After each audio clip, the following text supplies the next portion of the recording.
News ಅವರಿಗೆ ಮತ್ತೆ ಸ್ವಾಗತ. ಈಗ ಕೇಂದ್ರದಲ್ಲಿ UPA ಸರ್ಕಾರಕ್ಕೆ ಹೊಡೆತ ಬಿದ್ದರೆ ಕರ್ನಾಟಕದಲ್ಲಿ ಕಾಂಗ್ರೆಸ್ ಕೈ ಹಿಡಿಯುತ್ತೆ ಅನ್ನುವಂಥ ಒಂದು ಸಮೀಕ್ಷೆ ಜೊತೆಗೆ ಬಿಜೆಪಿಗೆ ಮತ್ತೆ ಹಿಂದಿನ ಸ್ಥಾನಗಳು ಅಂದರೆ ಯಾವ ರೀತಿ ಬಿಜೆಪಿ ಮೊದಲಿತ್ತು ಆ ರೀತಿಯ ಒಂದು ಸ್ಥಾನ ಬರುತ್ತೆ ಅನ್ನೋದು. ಅದು JDSಗೆ ಒಂದು ರೀತಿ ಅನುಕೂಲಕರ ಸ್ಥಿತಿ ಇದೆ ಹೊರಟಿವ್ರೆ. ಅಂದರೆ 2 ರಿಂದ 6 ಸ್ಥಾನ ಬರ್ಬೋದು. ನಿಮ್ಮ ಪಕ್ಷದ ರಾಷ್ಟ್ರೀಯ ನಾಯಕರಾದ ದೇವೇಗೌಡರು ಇರ್ಬೋದು, ಕುಮಾರಸ್ವಾಮಿ ತೃತೀಯ ರಂಗದ ಕಡೆ ನೀವು ಹೆಜ್ಜೆ ಹಾಕುವಂಥ ಒಂದು ಸಾಧ್ಯತೆ ಇದೆ. ಅದರಲ್ಲಿ ಇದು ನಿಮಗೆ ಪೂರಕವಾಗಬಹುದು ಅಂತ. ಈಗ ಸಮೀಕ್ಷೆ ಬಗ್ಗೆ ನಾನೇನು ಮಾತಾಡೋಕ್ಕೆ ಹೋಗೋದಿಲ್ಲ.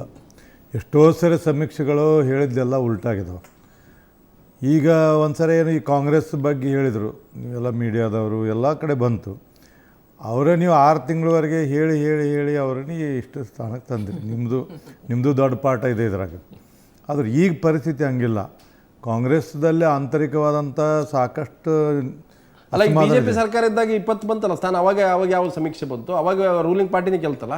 ಕೃಷ್ಣಪ್ರಸಾದ್ ಅದೇ ಹೇಳ್ತಾರೆ, ಅದು ಕರ್ನಾಟಕದಲ್ಲಿ ಯಾವ್ದು ರೂಲಿಂಗ್ ಪಾರ್ಟಿ ಇರುತ್ತೋ ಅದರಲ್ಲಿ ವಿಶೇಷವಾಗಿ ಇನ್ನು ಸಿದ್ದರಾಮಯ್ಯ ಸರ್ಕಾರ ಬಂದು 2 ತಿಂಗಳಾಯ್ತು, ಇನ್ನು ಗುಂಗಲ್ ಇರ್ತಾರೆ. ಹಿಂದೆ ನಮ್ದು ರಾಮಕೃಷ್ಣ ಹೆಗಡೆ ಅವರ ಸರ್ಕಾರ ಇದ್ದಾಗ ಕೇಂದ್ರದಲ್ಲಿ ಕಾಂಗ್ರೆಸ್ ಸರ್ಕಾರ ನಾವು ತಿಳ್ಕೊಂಡಷ್ಟು ಬರಲಿಲ್ಲ. ನಮ್ಮ ರೂಲಿಂಗ್ ಇದ್ದಾಗ ಅಷ್ಟು ಬರಲಿಲ್ಲ ಇದ್ರಾಗ ಜನತಾದಳ.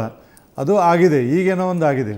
ನಿಮ್ಮ ಪ್ರಕಾರ 2 ರಿಂದ 6 ಸ್ಥಾನ JDS ಬರುತ್ತಾ? ಈಗ ನಾನು ಹೇಳ್ತೀನಿ 6 ಯಾಕೆ, ನನಗೆ ನನ್ನ ತಿಳುವಳಿಕೆ ಪ್ರಕಾರ ಏನು ಕಾಂಗ್ರೆಸ್ 1 ಸೀಟ್ ಹೆಚ್ಚು ಕಡಿಮೆ ಆದ್ರೆ ಎಲ್ಲ ಅಷ್ಟೇ ಬರ್ತಾವೆ. ಬಿಜೆಪಿ ಕಾಂಗ್ರೆಸ್ JDS ಹೆಚ್ಚು ಕಡಿಮೆ 1 ಸೀಟ್ ಹೆಚ್ಚು ಕಡಿಮೆ ಅಷ್ಟೇ ಬರ್ತಾವೆ. ಸಮಾನ ಹಂಚಿಕೆ, ಸಾಮಾಜಿಕ ನನ್ನ ಇದರಲ್ಲಿದೆ, ಆ ಥರ ಇದೆ. ಒಂದು ಹೆಚ್ಚು ಕಡಿಮೆ ಆಗ್ಬೋದು.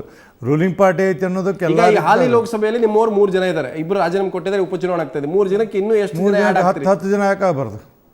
3 ಜನ ಇದ್ದವ್ರು 10 ಜನ ಯಾಕೆ ಆಗಬಾರ್ದು ಕೇಳ್ತೀನಿ ಸರ್. ನನಗೆ ಅನಿಸಿದ ಮಟ್ಟಿಗೆ ನಾವು 6 ರಿಂದ 8, ಅವ್ರು 6 ರಿಂದ 6 ಅಂತ ಹೇಳ್ಯಾರ, 8 ಸ್ಥಾನವರೆಗೂ ನಾವು ಹೋಗ್ಬೋದು ಅಂತ ನಮ್ಮ ಲೆಕ್ಕದ. ಯಾಕಂದ್ರೆ ನಿಮ್ಮ ಸಮೀಕ್ಷೆ ಪ್ರಕಾರ 8 ಸ್ಥಾನ. ನಮ್ಮ ಸಮೀಕ್ಷೆ ಅದು ಸಾಧಾರಣ ನಮ್ಮ ಸಮೀಕ್ಷೆ ಏನಿಲ್ಲ, ನಿಮ್ಮ ಕಾನ್ಫಿಡೆನ್ಸ್ ಇಷ್ಟ ಕಾನ್ಫಿಡೆನ್ಸ್ ಇದೆ ಆ ಥರ ಆಗ್ಬೋದು ಅನ್ನೋದು. ಈಗ ನೋಡಿ ನಮ್ದು ಏನಂತಂದ್ರೆ, ಈಗ ಮೊನ್ನೆ ಚುನಾವಣೆ ಆಯ್ತು. ಆ ಚುನಾವಣೆಯಲ್ಲಿ ನಾವು ನಮ್ಮ ತಪ್ಪಿಗಾಗಿ ನಾವು ಕಳ್ಕೊಂಡು 70-80 ಸೀಟ್ ಅಂತ ನಂಬ್ಕೊಂಡಿದ್ರಿ. ನೋಡಿ ಕಾಂಗ್ರೆಸ್ ಸರ್ಕಾರ ಮಾಡಬಹುದು ಅಂತ ನಿಮ್ಮೊಂದು ವಿಶ್ವಾಸ ಇತ್ತು. ಇಲ್ಲ, ನಾವೇನು ಹಂಗಿರಲಿಲ್ಲ. ಅದು ನಾವು ಯಾರೋ ಕ್ರಿಯೇಟ್ ಮಾಡಿದ್ದು, ನಾವೇನು ಹಂಗಿದ್ದಿಲ್ಲ.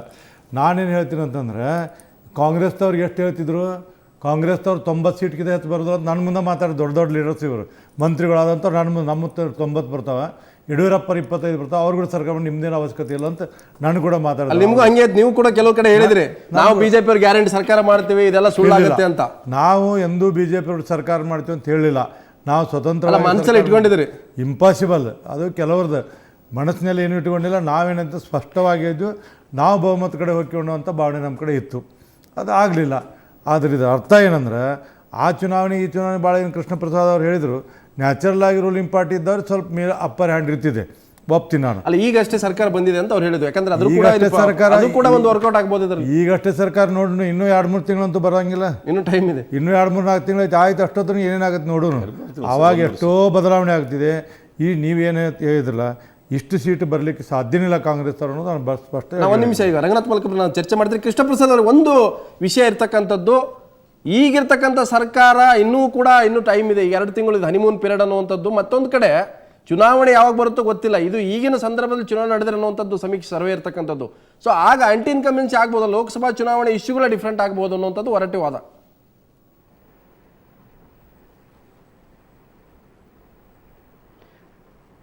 ಲಕ್ಷ್ಮಣ್ ಏನು ಬೇಕಾದ್ರೂ ಆಗ್ಬೋದು. ಅದಕ್ಕೆ ನಾನು ಹೇಳ್ತಿರೋದು, ಈ ಎಲೆಕ್ಷನ್ ಸರ್ವೆ ಏನಿದೆ ಅದು ಭಾಳ ಬೇಗ ಬಂದಿದೆ. ಸೊ ನಮ್ಗೆ ಮುಂದಕ್ಕೆ ಏನಾಗುತ್ತೆ ಅಂತ ನಮಗೇನು ಗೊತ್ತಿಲ್ಲ.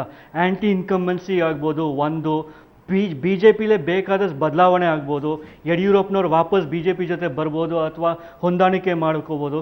ಬಟ್ ನಾವು ಇದನ್ನೆಲ್ಲ ಮಾತಾಡ್ತಾನೆ ಇರ್ಬೋದು. ಬಟ್ ಸಿಂಪಲ್ ಪಾಯಿಂಟ್ ಏನು ಅಂದರೆ, ಈ ಅಸೆಂಬ್ಲಿ ಎಲೆಕ್ಷನ್ಗೂ ಲೋಕಸಭಾ ಎಲೆಕ್ಷನ್ಗೂ ಭಾಳ ದೊಡ್ಡ ವ್ಯತ್ಯಾಸ ಇದೆ.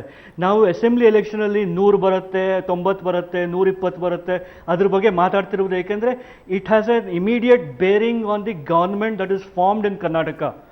ಬಟ್ ಇಲ್ಲಿ ಲೋಕಸಭಾ ಎಲೆಕ್ಷನ್ಲಿ ಜನರಿಗೂ ಗೊತ್ತು, ನಿಮಗೂ ಗೊತ್ತು, ನಮಗೂ ಗೊತ್ತು ಏನು ಅಂದರೆ, ಕರ್ನಾಟಕದಲ್ಲಿ 28 ಸೀಟಲ್ಲಿ ಯಾವ ಪಾರ್ಟಿಗೆ ಜಾಸ್ತಿ ಬರುತ್ತೆ, ಕಮ್ಮಿ ಬರುತ್ತೆ, that will help the government to be form at the centre. That's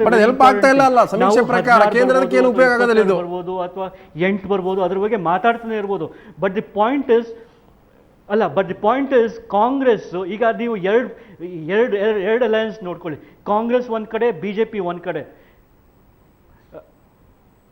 ಅಲ್ಲ, ಈಗ ಫಾರ್ ಎಕ್ಸಾಂಪಲ್ ಕಾಂಗ್ರೆಸ್, ಈಗ ನೀವು ಸೌತಲ್ಲಿ ತಗೊಂಡ್ರೆ Congress, most people believe most people believe that the Congress will do very poorly in Andhra Pradesh. Andhra Pradesh so therefore ಎಲ್ರದ್ದು interest ಕರ್ನಾಟಕದಲ್ಲಿ ಯಾಕಿದೆ ಅಂದರೆ ಆಂಧ್ರ ಪ್ರದೇಶಲ್ಲಿ ನೀವು 16 ಸೀಟ್ಗಳನ್ನ can you make up for it in Karnataka ಅಂತ. ಫಾರ್ ಎಕ್ಸಾಂಪಲ್, ನೀವು ಆಂಧ್ರ ಪ್ರದೇಶಲ್ಲಿ ಕಾಂಗ್ರೆಸ್ನವ್ರಿಗೆ 33 ಸೀಟ್ ಬಂದಿತ್ತು, 33. ಈಗ ಅದು 11 ರಿಂದ 15 most number of seats for the Congress in 2009 came from Andhra Pradesh. ಈಗ ತೆಲಂಗಾಣ ಆಗೋದ್ರಿಂದ ಅಥವಾ YS ರಾಜಶೇಖರ್ ರೆಡ್ಡಿ ಅವ್ರು ಹೋಗಿದ್ರಿಂದ will it impact ಅನ್ನೋದು ಬಹಳ ದೊಡ್ಡ ಪ್ರಶ್ನೆ. and the reality seems to be that the Congress will lose hugely in Andhra Pradesh ಅಂತ. so therefore Congress ಇಂಟ್ರೆಸ್ಟ್ ಏನು ಅಂದ್ರೆ can it make up for that loss in Karnataka? 28 ಸೀಟಲ್ಲಿ whatever extra it gains from the last tally, which was 6, it will be important for the Congress. But 16 ಬರ್ಬೋದು, 18 ಬರ್ಬೋದು, 20 ಬರ್ಬೋದು, it's a different issue. Likewise ಬಿಜೆಪಿಗೆ it's very important. ಯಾಕೆಂದ್ರೆ ನಾವು ಮೋದಿ ಅವ್ರ ಬಗ್ಗೆ ಎಷ್ಟೊಂದು ಮಾತಾಡ್ತಾ ಇದ್ದೀವಿ ಅಂದ್ರೆ the sad reality is, the real truth is that Gujarat contributed fewer seats than Karnataka in the 2009 elections for the BJP. Krishna Prasad, the most number of seats won by BJP in 2009 was from Karnataka. So Karnataka is going to be a decisive factor for both parties. So the short point ನಾನು ಹೇಳ್ತಾ ಇರೋದೇನು ಅಂದರೆ, ಈ election survey is too early. ಈ government has just come to power and the number of imponderables are huge. ಖಂಡಿತ. ಕೃಷ್ಣ ಪ್ರಸಾದ್ ಬಂದು ಈಗ ಕೊನೆಯದಾಗಿ ಈಗ ಮಲ್ಕಾಪುರ ಅವರೇ, ನಿಮ್ಮ ಕಳೆದ ಲೋಕಸಭಾ ಏನಿತ್ತು, ಯಡಿಯೂರಪ್ಪ ನೇತೃತ್ವದ ಸರ್ಕಾರ ಮೊದಲ ಬಾರಿ ತಾವು ಬಂದ್ರಿ ದಕ್ಷಿಣ ಭಾರತದಲ್ಲಿ. ಆಗಿರ್ತಕ್ಕಂಥ ಜೋಶು, ಕುಮಾರಸ್ವಾಮಿ ಅವರು JDS ನಿಮಗೆ ಅಧಿಕಾರ ಕೊಡಲಿಲ್ಲ ಅನ್ನೋಂಥ ಒಂದು ಟಾಮ್ ಹೊಡೆದ್ರಿ. ಅನಂತರ ಲೋಕಸಭೆಗೆ ಹೋದ್ರಿ, 49% ಮತಗಳು ಬರ್ತವೆ, ನಿಮಗೆ 19 ಸೀಟ್ಗಳು ಬಂದಿದ್ದಾವೆ. ಸೊ ಈಗ ಯಾಕೆ ಅದು ಉಲ್ಟಾ ಆಗಬಾರ್ದು? ಯಾಕಂದ್ರೆ ಈಗಿರ್ತಕ್ಕಂಥ ಪರಿಸ್ಥಿತಿ ಭಿನ್ನವಾಗಿದೆ. ಮೋದಿ ಕರ್ನಾಟಕದಲ್ಲಿ ನಡೆಯೋದಿಲ್ಲ. ವಿಧಾನಸಭೆಯಲ್ಲಿ ಪ್ರಚಾರ ಮಾಡೋದು ಎಲ್ಲಿ ಗೆದ್ರು? ಸಮೀಕ್ಷೆಯಲ್ಲಿ ಮೋದಿಯವರ ಮೂಡಿ ಎಷ್ಟಾಗುತ್ತೆ ಅಂತ ಈಗಾಗಲೇ ಬಂದಿದೆ. ಸುಮಾರು 54% ಮೋಡಿ ನಡೀತದೆ ಅನ್ನೋಂಥದ್ದು ಸಮೀಕ್ಷೆಗಳು ಹೇಳಿದೆ. ಸ್ಥಳೀಯ ನಾಯಕರು ಬಿಜೆಪಿಗೆ ಸಮರ್ಥರಿದ್ದೀರಿ, ಮೋದಿ ಒಬ್ಬ ಬಂದು ಪ್ರಚಾರ ಮಾಡ್ರೆ ಕರ್ನಾಟಕ ಕಳೆದ ಲೋಕಸಭಾ ಚುನಾವಣೆಯಲ್ಲಿ ನಾವು 37% ಮತಗಳನ್ನು ಪಡೆದ ಮುಖಾಂತರ 19 ಸೀಟನ್ನು ಪಡೆದಿದ್ದೀವಿ. ಕಳೆದ ವಿಧಾನಸಭೆ ಸಾರ್ವತ್ರಿಕ ಚುನಾವಣೆಯಲ್ಲಿ ನಮ್ಮ ಮತದಾರರು, ನಮ್ಮ ಹಿತೈಷಿಗಳು ಕನ್ಫ್ಯೂಷನ್ ಕ್ರಿಯೇಟ್ ಆಗಿ ನಮ್ಮ ಮತ ವಿಭಜನೆ ಆಗಿದೆ. ಈ ಸಾರಿ ನೀವು ಸಂಘಟನೆ ಇರ್ತಕ್ಕಂಥ ಪಾರ್ಟಿ ಇಶ್ಯೂ ಬೇಸ್ಡ್ ಮಾಡುವಂತ ಲೋಕಸಭಾ ಚುನಾವಣೆ, ನಮ್ಗೆ ಯಡಿಯೂರಪ್ಪನೂ ಬೇಡ, ಯಾರು ಬೇಡ, ಮೋದಿ ಒಬ್ಬರೇ ಸಾಕು ಅಂತ ಹೇಳ್ತಾರೆ, ಘೋಷಣೆ ಮಾಡ್ತಾರೆ ಈ ಚುನಾವಣೆಗೆ, ಲೋಕಸಭಾ ಚುನಾವಣೆ ರಾಜ್ಯದಲ್ಲಿ. ಭಾರತೀಯ ಜನತಾ ಪಕ್ಷ ಯಾವತ್ತೂ ಒಬ್ಬ ವ್ಯಕ್ತಿ ಆಧಾರಿತವಾದಂಥ ಪಕ್ಷ ಇದಲ್ಲ. ಮತ್ತೆ ಮೋದಿ ವ್ಯಕ್ತಿ ಆಧಾರಿತ ಮಾಡ್ತಾರೆ. ಕೇಳಿ, ಇದಕ್ಕೆ ತಂದೆ ಆದಂಥ ವೈಚಾರಿಕ ನೆಲೆಗಟ್ಟಿದೆ. ಆ ವೈಚಾರಿಕ ನೆಲೆಗಟ್ಟಿನಲ್ಲಿ ಇವತ್ತು ಸನ್ಮಾನ್ಯ ನರೇಂದ್ರ ಮೋದಿ ಅವರು ಯಶಸ್ವಿಯಾಗಿ ಒಳ್ಳೆ ಆಡಳಿತ ಕೊಡೋದ್ರ ಮುಖಾಂತರ ಮತ್ತು ವೈಚಾರಿಕ ನೆಲೆಗಟ್ಟು ಬೇಕು ಅಂತ ಒಂದ್ ಕಡೆ ಚರ್ಚೆ ಆಗುತ್ತೆ. ಶ್ರೀರಾಮುಲು ನಾವು ಬಿಟ್ಟು ಹೋಗಿದ್ದಕ್ಕೆ ನಾವು ಸೋತ್ವಿ ಅಂತ ಹೇಳ್ತಾರೆ, ಮತ್ತೆ ನರೇಂದ್ರ ಮೋದಿ ಸಾಕು ಅಂತಾರೆ. ನೋಡಿ, ಸಾಕು ಅಂತ ಯಾರು ಹೇಳಿ, ಅದು ಒಂದು ಫ್ಯಾಕ್ಟರ್. ಎರಡದಾವ. BJP ಅವರಲ್ಲಿ ಏನಂತಾರೆ, ಯಡಿಯೂರಪ್ಪ ಅವ್ರಿಗೆ ನಾವು ಹೆಂಗೆ ಅಧಿಕಾರ ಬಿಟ್ಟುಕೊಳ್ಳಿ ಸಿಂಪತಿ ಆಯ್ತು, ಅದೇ ಥರ ಯಡಿಯೂರಪ್ಪಗೆ ಇವರು ಹೊರಗೆ ಹಾಕಿದ್ರು ಅನ್ನೋ ಸಿಂಪತಿ ಮೇಲೆ ಇವರು ಓಟ್ ಹೊಡೆದು. ಇವನ್ ಯಡಿಯೂರಪ್ಪ ಅವರು ಇದ್ರು ಸಹಿತ ಇದಕ್ಕಿಂತ ಭಾಳ ಒಂದು 10-12 ಸೀಟ್ ಗೆಲ್ತಿದ್ರು. ಯಡಿಯೂರಪ್ಪ ಇದ್ದುಕೊಂಡು BJPನ 10-12 ಸೀಟ್ ಗೆಲ್ತಿದ್ರು, ಬರ್ತಿದ್ರ ಖಂಡಿತ. ಯಾಕಂದ್ರೆ ಅವ್ರು 5 ವರ್ಷ ಮಾಡಿದಂಥ ಅನಾಹುತಗಳಿಗೆ ಅವರೇ ಕಾರಣ ಬರ್ತಿದ್ದಿಲ್ಲ. ಅಲ್ಲಿ ಅಳ್ತಾ ಇದಾರಲ್ಲ, ಈಗ ಬರಲಿ ಅಂತೇಳಿ ಅಲ್ಲ ಬರ್ತಿದ್ದಿಲ್ಲ. ಈಗ ನಾವೇನು ಹೇಳ್ತೀವಿ, ಈಗ ನಮ್ದು ಬಾಯ್ ಎಲೆಕ್ಷನ್ ಆಯ್ತು, ಯಾವುದು ಮೈಸೂರಾಗ ಆಯ್ತಲ್ಲ ಬಾಯ್ ಎಲೆಕ್ಷನ್, ಯಾವ್ದು ಎಚ್ ಡಿ ಕೋಟೆ ಅಲ್ಲ, ಪ್ರಿಯಾಪಟ್ಟಣ. ಏನಾಯ್ತು ಪ್ರಿಯಾಪಟ್ಟಣದಾಗ? ಎಷ್ಟು ನಮಗೆ ಅವ್ರಿಗೆ ಡಿಫ್ರೆನ್ಸ್ ನೋಡಿ. ನಾವು 11 ಸೀಟ್ಗಳನ್ನ 1,000 ಓಟ್ನಾಗ ಕಳ್ಕೊಂಡಿವಿ. 11 ಸೀಟ್ಗಳನ್ನು ಪೋಸ್ಟಲ್ ಬ್ಯಾಲೆಟ್ದಾಗ 3 ಸೀಟ್ ಕಳ್ಕೊಂಡಿವಿ. ನಮ್ಮ ಇದರಲ್ಲಿ ಜನ ಏನಂದ್ರೆ ಇವತ್ತು ರೈತರಲ್ಲಿ ಕರ್ನಾಟಕ ಜನ ಬಯಸ್ತಾರೆ. ಬಟ್ ಚುನಾವಣೆ ಅಸೆಂಬ್ಲಿಗೆ ಪಾರ್ಲಿಮೆಂಟ್ಗೆ ಡಿಫ್ರೆಂಟ್ ನಾವು ಒಪ್ಕೊಳ್ತೀವಿ, 100% ಒಪ್ಕೊಳ್ತೀನಿ. ಇಶ್ಯೂ ಬೇಸ್ ಮೇಲೆ, ಆ ಇಶ್ಯೂ ಬೇಸ್ ಮೇಲೆ ಹೆಚ್ಚು ಕಡಿಮೆ ಆಗುವಂಥ ಸ್ಥಾನದಲ್ಲಿ ಸ್ವಲ್ಪ ಅಲ್ಲೇ ಇಲ್ಲೇ ಹೆಚ್ಚು ಕಡಿಮೆ ಆಗ್ಬೋದು. ಆದರೆ ನೀವು ತಿಳ್ಕೊಂಡಂಗೆ ಕಾಂಗ್ರೆಸ್ 20-22 ಸೀಟ್ ಬರಲಿಕ್ಕೆ ಖಂಡಿತ ಸಾಧ್ಯ ಇಲ್ಲ ಅನ್ನೋದನ್ನ 2ರಿಂದ 6 ಬರಲಂತೀರಾ? ಅವರ ಸ್ವಲ್ಪ ಬರಬೇಕು. ನೋಡಿ ಲಕ್ಷ್ಮಣರೇ, ನಾನು ಹೇಳ್ತಾ ಇದ್ದೀನಿ, ಮತ ವಿಭಜನೆಯಾಗಿ ಮತದಾರರು ಪಶ್ಚಾತ್ತಾಪ ಪಡ್ತಿದ್ದಾರೆ. ಅನಿರೀಕ್ಷಿತವಾಗಿ ಕಾಂಗ್ರೆಸ್ ಅಧಿಕಾರದಲ್ಲಿ ಬಂದಿದೆ, ಆಗ್ತಿರ್ಲಿಲ್ಲ. ಆ ಪಶ್ಚಾತ್ತಾಪದ ಸಿಂಪತಿ ಕೂಡ ಲೋಕಸಭೆಯಲ್ಲಿ ಬರುತ್ತೆ. ಪಶ್ಚಾತ್ತಾಪ ಏನಿಲ್ಲ. ಪಶ್ಚಾತ್ ಇವರು 5 ವರ್ಷ ಮಾಡಿದಂತ ನಮ್ಮ ಮತದಾರರು ಇಲ್ಲ. ನೋಡಿ, ನಾ ಹೇಳ್ತೀನಿ, ಪಶ್ಚಾತ್ತಾಪ ಏನಿಲ್ಲ. ಜಾತಿ ಮೇಲೆ ಮತ್ತೊಂದ್ರ ಮೇಲೆ ಆಯ್ತು ಸರಿ ಚುನಾವಣೆ.